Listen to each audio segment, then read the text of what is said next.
नमस्कार साथियों, मैं हूं रॉबिन राणा और स्वागत है आप लोग का वैष्णव द वॉरियर चैनल में। आप देख रहे हैं पॉलिटिकल सेमेस्टर 1 बीबीएम के यू का, जिसका नाम है पॉलिटिकल माइनर सेम 1 यूनिट 4 का। ये आपका क्वेश्चन आपके सामने है। क्वेश्चन आप लोग का जैसे टॉपिक है ग्लोबलाइजेशन एंड नेशन स्टेट। तो इसमें से भाई ग्लोबलाइजेशन क्या होता है, यानी भूमंडलीयकरण क्या होता है या वैश्वीकरण क्या होता है, और ये नेशन स्टेट यानी कि इसके ऊपर जो देश है उनके ऊपर क्या प्रभाव पड़ता है। टॉपिक है आपका ग्लोबलाइजेशन एंड डेमोक्रेसी, यानी कि वैश्वीकरण और लोकतंत्र।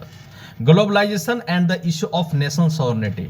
अगर वैश्वीकरण है तो अन्य देशों पर, अन्य राष्ट्रों पर उसका क्या प्रभाव पड़ता है, क्या उसकी अस्मिता पर कोई सवाल उठता है, क्या वो सुरक्षित रह पाता है या नहीं, या उनका कोई एकता अखंडता में कोई दिक्कत पहुंच रही है। तीसरा है आपका nation of the citizenship and globalisation in the world, यानी कि किस प्रकार से यहाँ के नागरिक को ग्लोबलाइज्ड किया गया। ठीक है, तो इसमें से जो सवाल जो आपका आएगा वो 100% आप इसको याद करके जाइए, पढ़ करके जाइए। और सबसे पहले बात, अगर आप इस पॉइंट को समझ लेंगे globalisation and the nation state, तो इस टॉपिक से आप लोग का एक भी सवाल छूटने वाला में से नहीं है मित्र। सबसे पहले एक बात को ध्यान दो राजा कि भैया ग्लोबलाइजेशन है क्या। ये ग्लोबलाइजेशन को अगर आप समझ लेते हैं तो यकीन मानिए इस टॉपिक से, इस पॉलिटिकल माइनर सेम 1 में जो भी कुछ है इससे आपका एक भी छूटने वाला नहीं है।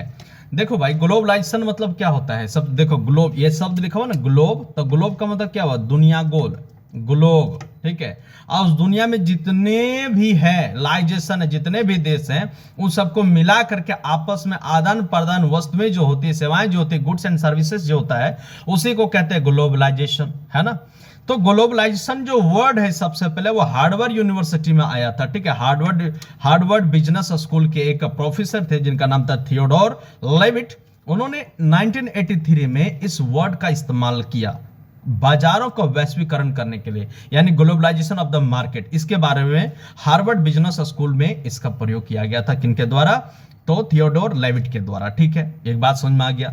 लेकिन वैश्वीकरण का जो सफल और जबरदस्त रूप से जो लोकप्रिय वर्ड जो हुआ, कब हुआ, 1990 में, 1990 में, है ना, 1990 में हुआ। इसलिए क्योंकि यहां पर जो हुआ, ये दो देशों में लड़ाई चल रहा था। वो दो देश कौन थे, बंदरनाज कौन, एक तरफ था रसिया यानी कि यूएसएसआर, है ना, और एक तरफ था आपका यूएसए। ये लोग 45 साल से लड़िए रहे थे, यानी 1945 से लेकर 1990 के बीच में।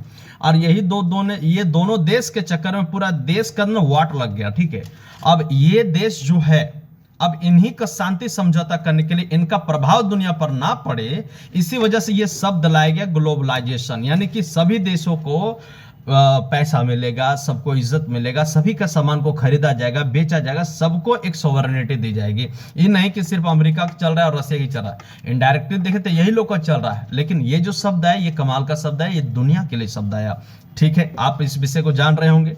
तो भाई ग्लोबलाइजेशन कहते किसको है, पूरा दुनिया में जितना भी देश है जिसके बीच में एक्सचेंज ऑफ गुड्स सर्विस, है ना, जो सामान आदान प्रदान हो रहा है, इंफॉर्मेशन टेक्नोलॉजी, यानी जो सूचनाएं इधर से उधर हो रहा है पूरा दुनिया में। ये आप देख रहे हैं पूरी दुनिया में नहीं छाप के रखा हुआ है, ये पूरा वर्ल्ड है आपका, और ये पूरी दुनिया है। देखो जैसे ये एशिया हो गया आपका, है ना, शायद दिखाई दे रहा होगा, ये आपका यूरोप है, ये आपका अफ्रीका है, ये आपका नॉर्थ अमेरिका, ये आपका साउथ अमेरिका है, और ये आपका ऑस्ट्रेलिया या अंटार्कटिका है। तो ये जितना भी देश है ना, इन देशों में सामान का आना जाना को कहते हैं ग्लोबलाइजेशन, यानी ग्लोबलाइजेशन। ठीक है, ये लोग क्या करते हैं, कैपिटल अक्रॉस नेशनल बॉर्डर्स, ये एक दूसरे को संबंध जोड़ते हैं, leading to increase economic, culture and political integration, ताकि वहां की राजनीति, वहां का जो कल्चरल है, वहां की इकोनॉमी है, बढ़िया से बढ़िया बढ़ सके, है ना।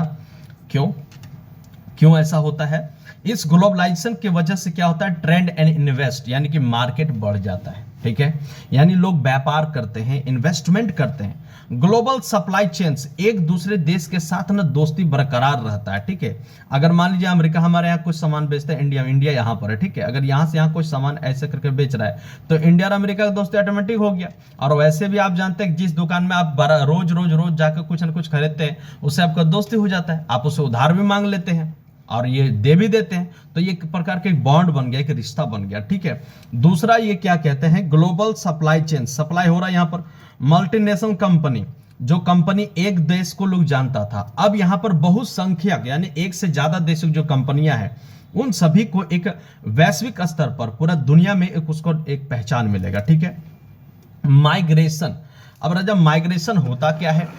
तो बाबू देखो, माइग्रेशन क्या होता है ना कि प्रवास होना, एक जगह से दूसरी जगह जाने को कहते हैं माइग्रेट होना, है ना। तो यहां पर लोगों का आना जाना हो गया। क्यों? क्योंकि अगर मान लीजिए यहां से यहां सामान भेज रहा है, अफ्रीका भेज रहा है, इंडिया भेज रहा है, यूरोप भेज रहा है, या रसिया वाले इधर भेज रहे हैं, तो सीधी सी बात है उसके लिए वर्कर चाहिए, और वर्कर अगर चाहिए तो एक जगह से दूसरी जगह लोग जा रहे हैं, और जगह पर जा रहे हैं इसका मतलब है कि वर्कर जाकर वहां बस जा रहे हैं, वहां जाके घर भी बना रहे हैं, वहीं बिजनेस करें, वहीं शादी भी अभी कर लेंगे। तो कल्चरल भी चेंजेज हो रहा है। ठीक है, तो आप देखिएगा माइग्रेशन समझ में आ गया आप लोग को। टेक्नोलॉजिकल एडवांसमेंट, जैसा टेक्नोलॉजी आया, तो टेक्नोलॉजी आया मतलब क्या आया? मोबाइल आ गया, फोन आ गया, है ना, कम्युनिकेशन का डेवलपमेंट हो गया। आप तड़ाक से ऐप ईमेल कर देते हो, मैसेज कर दे, अरे वो छोड़ दो, वीडियो कॉलिंग बात होने लगा भाई।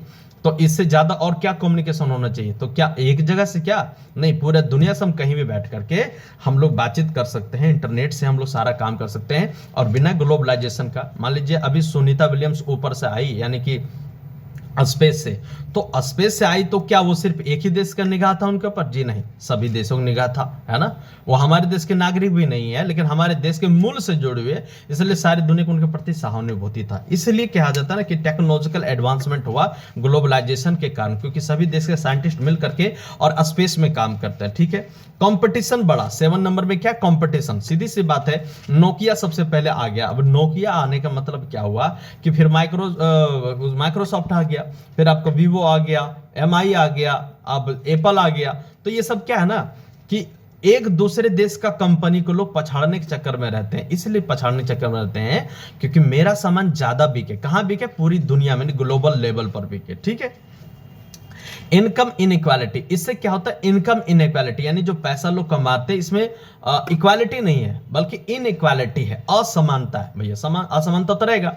चाइना का माल अच्छा है, सस्ता है, तो दुनिया ले रहा है। आपका सस्ता और अच्छा नहीं है तो नहीं ले रहा है। अगर आपका अच्छा है तो आपका महंगा है, तो आपको क्यों लेगा? तो जो जिसका अच्छा है, जो टिकाऊ है, या जो चल रहा है, लोग उसको पसंद कर रहे हैं, उसके पास पैसा ज्यादा होगा, तो इसमें टेंशन जैसे कोई बात नहीं है। एक्सप्लॉयटेशन ऑफ लेबर, यानी कि क्या? लेबर का शोषण होना। ये सही बात है। जिस तरीके से पूरी दुनिया में मजदूरों की वजह से पूरा संसार चल रहा है, मजदूरों को ही लोग वैल्यू नहीं देते हैं, या उनके ऊपर उस तरह के मजदूरी का इनाम उन्हें नहीं मिलता, तो ये हो गया आपका शोषण। और ऐसे भी जब वैश्वीकरण आया हमारी पूरी दुनिया में, तो होता क्या है ना कि एक जगह से, मान लीजिए इंडिया के लोग चले गए इंग्लैंड, इंडिया चल गए लोग यहाँ पर अफ्रीका साइड चले गए, अमेरिका साइड चले गए, कोई कहीं भी चलेंगे, कोई भी कॉन्टिनेंट में जाकर पैसा कमा रहे हैं। लेकिन राजा पहले उसको जबरदस्ती लोग पकड़ के लेके गया था। क्यों? क्योंकि सामान पहुंचाने के लिए मालिक नहीं जाता है, सामान पहुंचाने के लिए ड्राइवर जाता है, उतारने के लिए स्टाफ जाते हैं, बांधने के लिए भी लेबर चाहिए। तो ये सब काम ग्राउंड लेवल पर एक लेबर करता है। इसलिए ये लेबर को एक ग्लोबलाइजेशन के रूप में रखा गया कि एक जगह से दूसरी जगह इसको आना जाना पड़ रहा है। आप आराम से समझिए इस चीज को। जब आप समझ जाओगे तो आप पूरा तरीके से आराम से लिख पाओगे, एक जरा सा आपको छूटने वाला नहीं है। ठीक है, अब आपका क्वेश्चन पर आते हैं, what is impact of globalisation on democracy. राजा अगर ग्लोबलाइजेशन है ना, आप थोड़ा सा आगे करके देखिए, है ना, कहने मतलब अगर ग्लोबलाइजेशन है तो उसका इंपैक्ट क्या पड़ रहा है डेमोक्रेसी के ऊपर, यानी लोकतंत्र। क्या लोकतंत्र मतलब? क्या? लोगों का तंत्र, जहां पर आराम से लोगों अपने मूल अधिकारों के साथ जी रहे हैं, अपनी इच्छाओं के साथ जी रहे, उन लोगों का क्या? हाँ जी, उन लोग का है।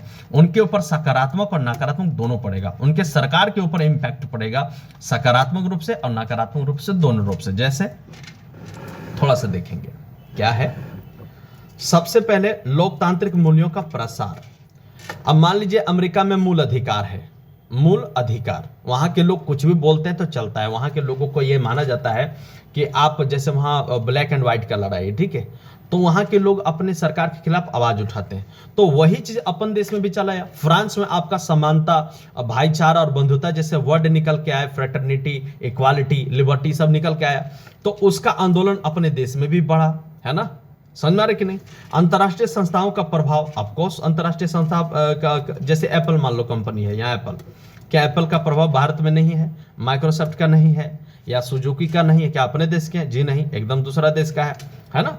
तो स्वतंत्र मीडिया और अभिव्यक्ति की स्वतंत्रता, इस मीडिया की वजह से लोग जो है वो स्वतंत्र रहने लगे, सरकार के खिलाफ आराम से आवाज उठाते हैं और अपनी अभिव्यक्ति की स्वतंत्रता का रक्षा खुद करते हैं। मान लीजिए एक देश के लोग नहीं सुन रहे तो दूसरे देश में इसका आवाज पुरजोर उठाया जाता है, और आप देखते होंगे भारत में ऐसा वैसा कुछ हो जाता है तो पूरी दुनिया में इसके लिए आवाज उठाया जाता है कि भाई भारत माने कि अल्पसंख्यकों के ऊपर अत्याचार कर रहा है, भारत शोषण कर रहा है। वहीं दूसरा देश का कुछ हो जाता है तो भारत से भी कुछ लोग आवाज उठाते हैं या उनको कहते हैं कि हमारे देश में कुछ हो गया तो आपको टेंशन हो गया तुरंत, और हमारे देश में आपके देश में कुछ हो रहा है तो हमको कोई प्रभाव नहीं पड़ेगा। ऐसे ऐसे चीजें होती है, ठीक है।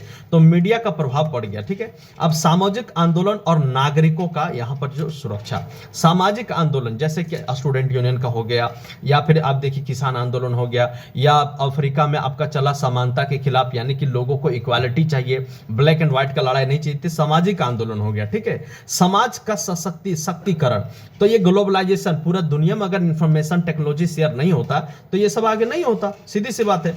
6वां नंबर है सांस्कृतिक पहचान का संकट। बिल्कुल, ग्लोबलाइजेशन आ जाने से बाहर के देशों का अपना देश पर प्रभाव तो पड़ा, लेकिन अपना देश की संस्कृति जो है यानी कल्चर जो वो डूब गया। डूब कैसे गया राजा? मान लीजिए आदिवासी हमारे पास, आदिवासियों का संस्कृति कितने लोग जानते हैं विदेशों में? नहीं जानते। लेकिन अगर कहा जाए ईसाई का प्रसार, तो ईसाई का प्रसार पूरा वर्ल्ड ओवर वर्ल्ड में हुआ। क्यों हुआ? क्योंकि यही लोगों का वर्ड है और यही लोगों ने जोर शोर से इसका प्रचार किया है, ठीक है। तो अपना देश की जो संस्कृति है, कल्चरल है, वो मटिया मेट हुआ और दूसरे देशों का प्रभाव पड़ जाता है। जो शक्तिशाली उसका प्रभाव पड़ गया, जो कमजोर है वो भीतरी गया, ऐसा माना जाता है, ठीक है। उसके बाद क्या है? सरकारी नीतियों का पर प्रभाव।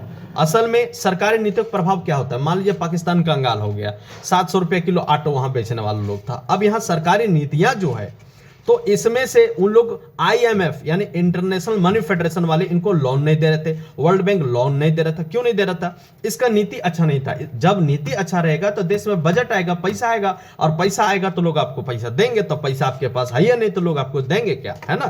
तो लोकतंत्र प्लस समृद्धता का अभाव। देखिए वैश्वीकरण आ जाता है ना तो लोकतंत्र में बढ़ावा भी मिलता है और उसको नुकसान भी होता है, जो मैंने आपको बताया, ठीक है। सरकार की नीतियों में हस्तक्षेप होने लगता है कि आप मेरे जैसा काम करेंगे, मेरे मन मुताबिक काम करेंगे तो ही हम आपको पैसा देंगे, नहीं तो नहीं देंगे, ठीक है। तो असल में सॉवरेनिटी के ऊपर प्रभाव पड़ता है, ठीक। अभिव्यक्ति की स्वतंत्रता पर नियंत्रण, है ना। लोग जैसे अभिव्यक्ति की स्वतंत्रता पर नियंत्रण कैसे होगा?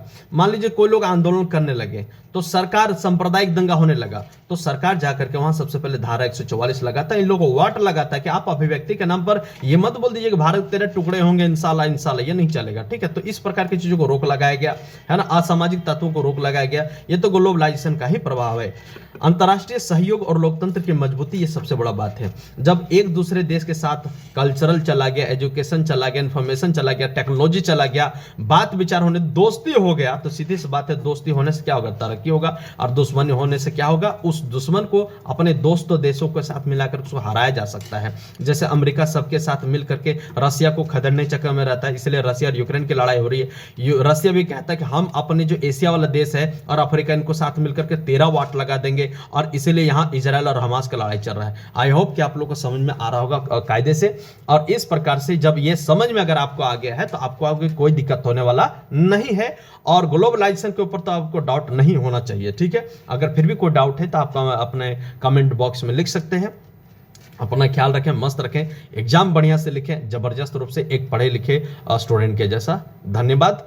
आपका जो क्वेरी रहेगा आप लिख दीजिएगा। जय हिंद।